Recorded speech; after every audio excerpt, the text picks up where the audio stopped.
자, 아주 소수이지만 몇 분 안 되지만 열화와 같은 빨리 아침 시황 올려달라는 정확히 63K를 찍었고요. 이제 55K까지 이 계산이 좀 더 확실히 명확해지고 분석이 이제 조금 더 쉬워졌다고 보시면 됩니다. 1파 상승이 63K에서 끝난 걸로 이제 가정했을 때 더 올라간다는 건 조금 제가 볼 때는 욕심이고요. 1파가. 그리고 사실 파동으로 봐도 63K 이상 올라가면은 조금 말이 안 돼요. 왜냐하면 1파, 3파, 5파를 통해서 소파동으로 5파까지 완성이 됐는데 여기서 이게 더 간다고 하면은 5파가 3파보다 더 클 수는 없고요. 그리고 그렇다면은 3파동이 아직 안 끝난 거라고 보면은 더 갈 수는 있어요. 그러니까 더 간다면 3파동이 안 끝나고요. 또 조정이 온 다음에 5파동이 갈 테지만 아무튼 그렇게 되면은 전체 1파 상승이라는 그 상승분이 너무 커지잖아요. 만약에 77만까지 갔다고 치자. 7만이나 7만 2천. 그럼 1파동이 7만 정도 가면요. 사실은 난리가 나는 거예요. 왜냐하면 2파 조정에 3파 상승, 5파 상승이 연이어 남게 되잖아요. 그럼 1파가 7만 정도 갔다고 치면 7만 2천을. 그러면은 3파동은 그 1파동보다 훨씬 더 커야 되기 때문에 이번 상승장의 상승률은 정말 우리가 상상 못할 정도로 기하급수적으로 커지는 겁니다. 그래서 좀 계산이 가능해질 정도로만 상승하면 좋겠다는 생각이 좀 겸손하게 있고요. 그래서 63K가 1파동의 상승의 끝이라고 보면은 55K까지 조정을 주는 것은 너무나 상식적이다. 그런데 58K의 복병이 있습니다. 그러니까 이 55K도 어떻게 정해지는 거냐면요. ABC파로 내려와야 돼요. 그냥 이렇게 55까지 이렇게 롤러코스터가 쭉 내려오듯이 기차바퀴처럼 내려오지 않거든요. 그래서 그렇게 된다면 58K 부근에서 반등이 한번 나와야 되고요. 하락 시에, 조정 시에. 그래서 조정이 다시 들어가서 60K 정도나 반등이 갔다가 그래서 55K까지 내려와야 됩니다.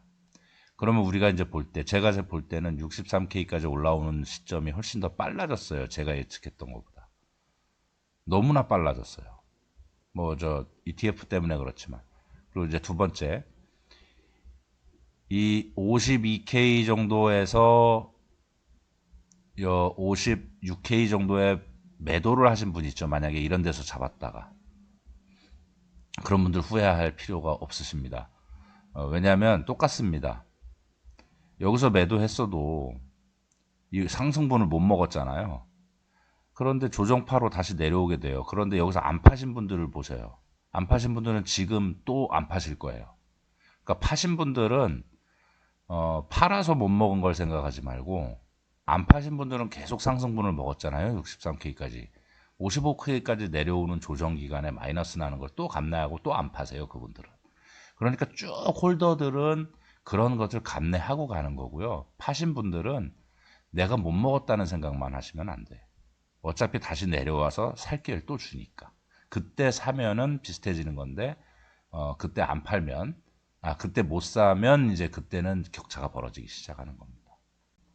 그 다음 얘기로 넘어가 보겠습니다.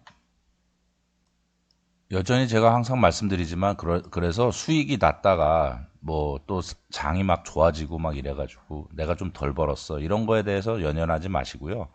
다만, 알트코인에만 집중하고 계신 분들은 제가 한 두 달여 계속 눈에 얘기했지만 비트나 이더 이것만 하셔야 됩니다. 그리고 앞으로도 그래요, 사실. 앞으로도 알트코인을 소액으로 뭔가를 이렇게 분석해 가면서 작전을 피시는 건 좋지만 비트나 이더를 안 하면서 알트를 하시는 분들은 앞으로는 점점 더 격차가 벌어질 겁니다.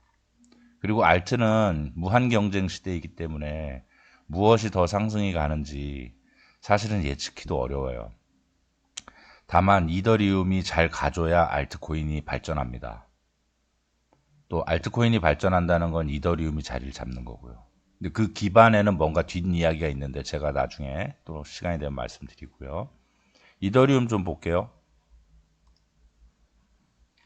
자, 이더리움은 ETF가 BTC ETF니까 전혀 호재에 편승한 게 하나도 없죠. 지금 이게 넘었다고 할 건지 안 넘었다고 할 건지 알아볼 수가 없어요. 그러니까 이거는 안 넘은 걸로 칩시다. 지금 머리를 뾰족 내밀었지만 그냥 더 올라갔다가 조정받아서 여기 저항에 지지받아서 바뀌는 타이밍을 했으니까 3,800이 완전히 지켜지는지 2, 3일 이상, 일주일 이상 보시면 돼요. 충분하죠? 그러니까 조급해 하실 필요 없어요. 만약에 지지를 못 받는다면 다시 말씀드린 대로 3.63이나 3.7까지 조정을 주니까 충분히 그때 가셔도 됩니다. 그리고 요즘 BTC가 ETF 됐고 막 이러니까 이더리움보다는 비트를 사야 되는 거 아닌가요? 하고 이제 생각하시는 분들도 있는데 제가 답변을 드리면 그런 것들은 단기성이니까 무관합니다.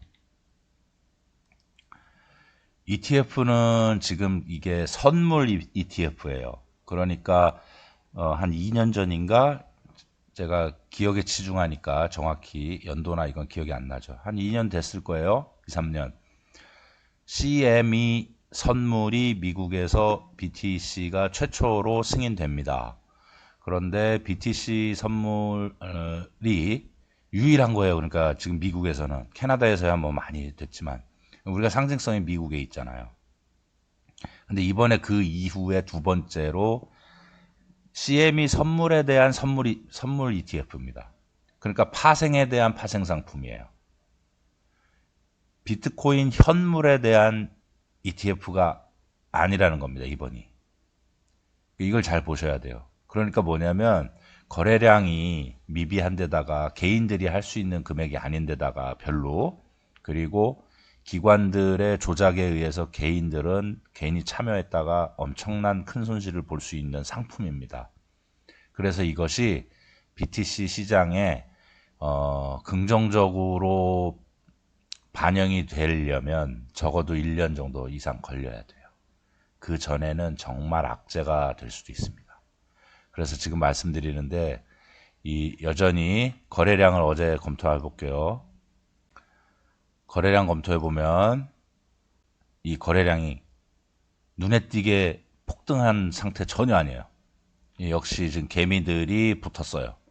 그러니까 전 세계 개미들이 이거 호재다라고 누구나 느낄 만한 호재니까 붙은 거라고요. 기관이나 큰 손들은 팔짱 끼고 보고 있는 겁니다. 그리고 여기서 쭉쭉쭉쭉쭉쭉쭉 매도 중이라고 여전히 보시면 됩니다. 이런 장대 음봉이 나올 거예요. 기대하시면 됩니다. 그래서 제가 지금 말씀드렸죠. 단타를 하실 분들은 58K에서 한번 사서 60K 정도에 팔고 55K 정도에 다시 매수하면 그것은 완전 장기 홀딩을 하시면 됩니다.